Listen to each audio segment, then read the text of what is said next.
Hi, I'm Kevin. This is my Module 16 for EDL 850, and this is my case study involving internet use violations. So here's the problem in the case study. The problem is we have Roosevelt High School, which is an affluent school. The principal is Dr. Forbes. Forbes is very well respected. It seems like he's doing a great job.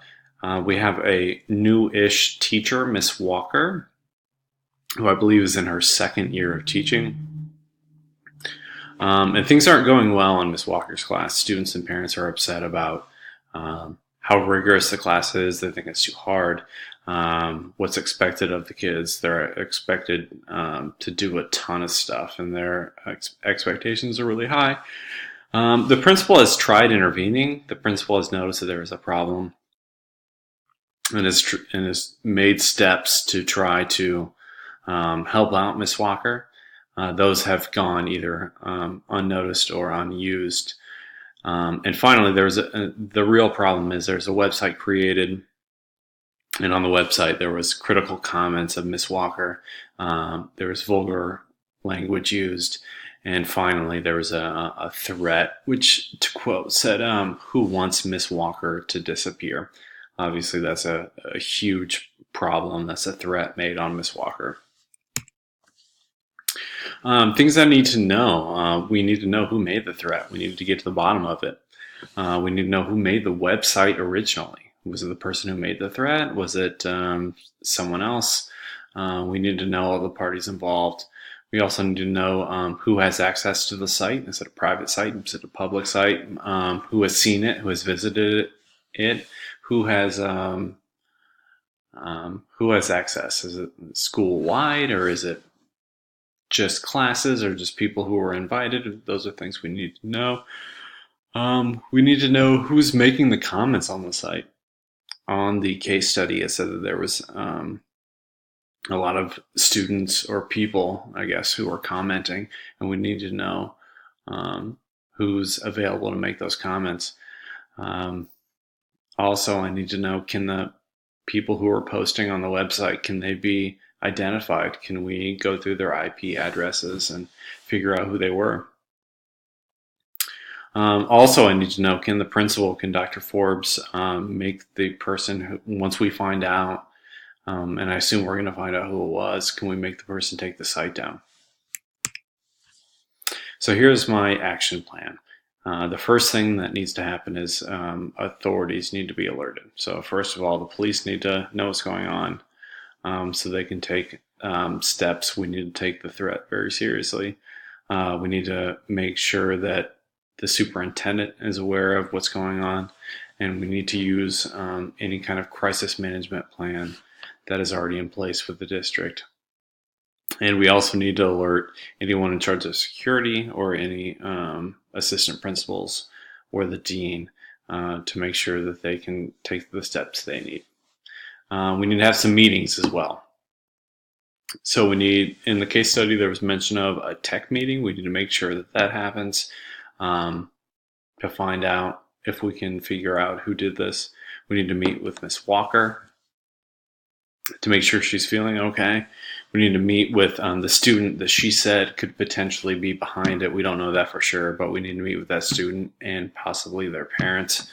And I think that we should also meet with Miss Walker's classes. We should let them know what's going on, make sure that they know that it's inappropriate, and that measures are being taken.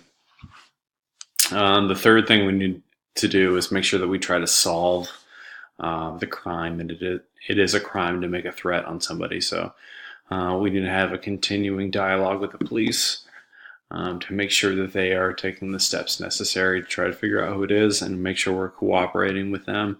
We need to ask students, I think, because most often what we find is that students know what's happening. They know who created the website. They know who made the threat, and like they talk amongst themselves. So we need to talk to the students, and we also need to talk to Miss Walker about other potential students. I know she identified one, but just make sure we're covering all of our bases. The fourth thing, we need to also support Miss Walker. She might need time off. She might be shaken up. We need to reach out and make sure that there's a sub available to cover her classes if need be. And if she needs any kind of counseling or therapeutic services at all, we need to make sure that we're providing those to her. This promotes success because we're ensuring safety, and safety is critical to our learning environment. If kids don't feel safe, they can't learn. This also creates or reinforces our crisis management plan that we put in place. So either we're making it up now as a result of the threat on Miss Walker, or we are implementing the plan that has already been put in place, which is very important to the learning environment. Number 3, it also creates a better environment in her classes specifically. If we talk to the classes, we make sure that they know this kind of behavior is inappropriate. Hopefully we turn around that environment in her classes. What I was thinking when reading this case study is should the principal have stepped in more? I know that he intervened a little bit and offered some strategies, but it seems like he knew that something was going on and in her classes and it wasn't going well. So should he have been a more active part of her classes?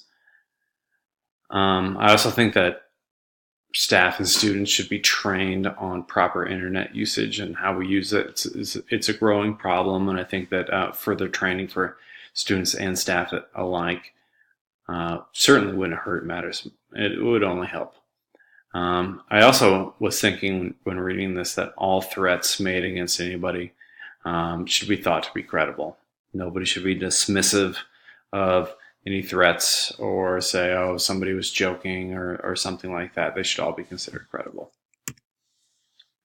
I felt frustrated by the principal's reaction. He seemed a little bit dismissive. I also felt angry that students would take the step to create this page. I think students should be a bit more resilient, even if they don't get along with the teacher or they don't